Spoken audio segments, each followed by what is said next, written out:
NATO chief says Trump's comment on abandoning alliance endangers US and European troops. NATO Secretary General Jens Stoltenberg addressed the media conference at NATO headquarters in Brussels earlier this month. CNN: NATO chief Jens Stoltenberg has hit back against any suggestion countries within the alliance would not defend one another after former US President Donald Trump said he would not abide by the collective defense clause at the heart of the alliance if re-elected, in what would be a stunning abandonment of the decades-long core U.S. commitment. Trump, who is running for re-election in November, said during a campaign event Saturday he would encourage Russia to do whatever the hell they want to any NATO member country that doesn't meet the spending guidelines and would not offer such a country U.S. protection. In a statement Sunday, Stoltenberg said such comment that put European and American soldiers at increased risk. Any suggestion that allies will not defend each other undermines all of our security, including that of the US, and puts American and European soldiers at increased risk, Stoltenberg said. I expect that regardless of who wins the presidential election, the US will remain a strong and committed NATO ally, he said, while also stressing that any attack on the NATO country would be met with a united and forceful response. Trump's comment, which come amid an ongoing war in Europe and rising concerns about Chinese activity in the South China Sea and toward Taiwan, will likely raise fresh questions among allies in Europe and Asia over the strength of U.S. commitment. During his time in office, Trump repeatedly rallied against spending disparities within NATO and accused some countries of not meeting their obligations. He also criticized the American defense pact with Asian allies Japan and South Korea. But the latest comment, the most direct indication he does not intend to defend NATO allies from Russian attack if he is elected, land at a time of starkly different circumstances compared to his time in office.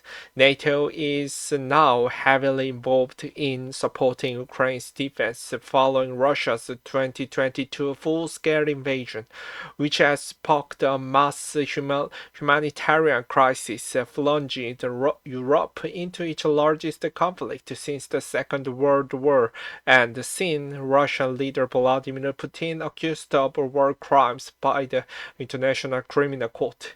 The US and its allies have supported Ukraine with crucial weaponry, training, and economic support, though they have not sent troops to Ukraine, which is not a NATO member. The conflict has raised concerns Putin may have further expansionist ambitions, which the leader denies, or that a NATO country may become direct embroiled. Russia's invasion of each naval prompted Sweden and Finland to seek NATO membership and the collective protection it upholds. Finland joined NATO in April 2023, doubling the alliance border with Russia. Sweden has faced numerous delays in its path to accession, notably from Turkey, but has since made progress towards joining. The NATO bloc has also moved to defend collaboration with countries in the Indo-Pacific amid concerns about the increasingly assertive China.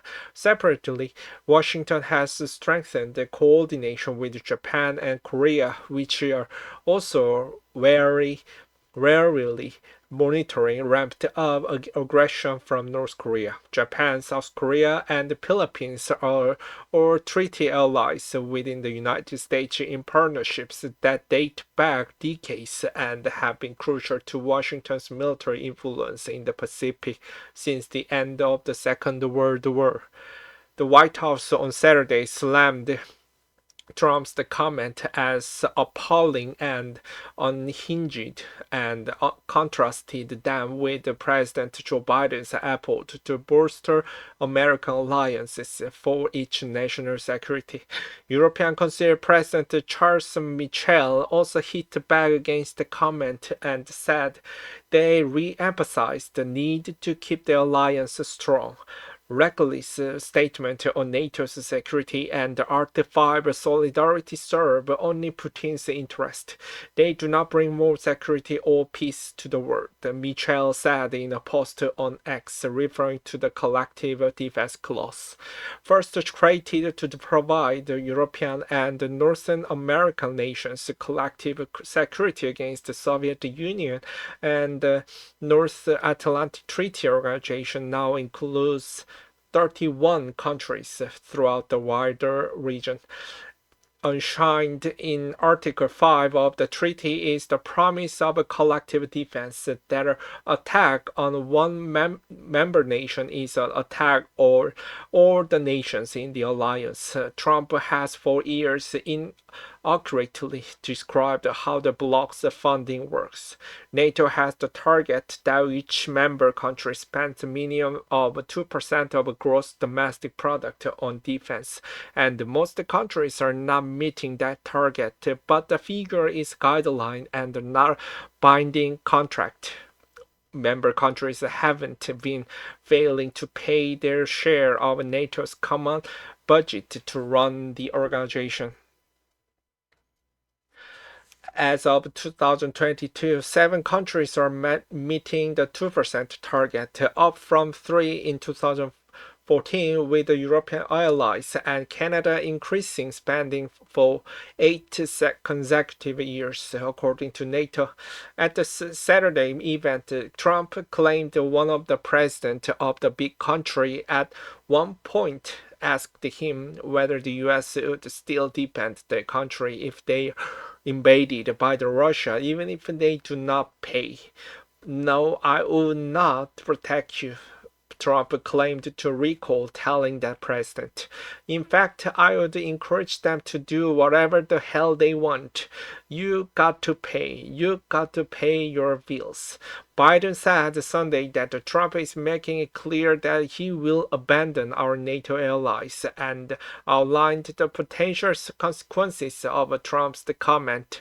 Trump's admission that he intends to give Putin a green light for more war and violence, to continue his brutal assault against a free Ukraine, and to expand his aggression to the people of Poland and Baltic states are appalling and dangerous, Biden said in a statement via his campaign. In the wake of Russia's full-scale invasion of Ukraine, the U.S. leader has repeatedly said NATO is more united than ever before. Even prior to the war, he sought to bolster and repair American alliances following the Trump-era years of America First. Trump's comment also comes as U.S. lawmakers are deciding the direction of U.S. support for Ukraine. The U.S. Senate on Sunday took a step closer to passing a $95.3 billion foreign aid bill with crucial assistance for Ukraine and Israel, following a key vote to move the package forward. CNN's Martin Golandiu in London and Kevin Liptak in Washington contributed to this report.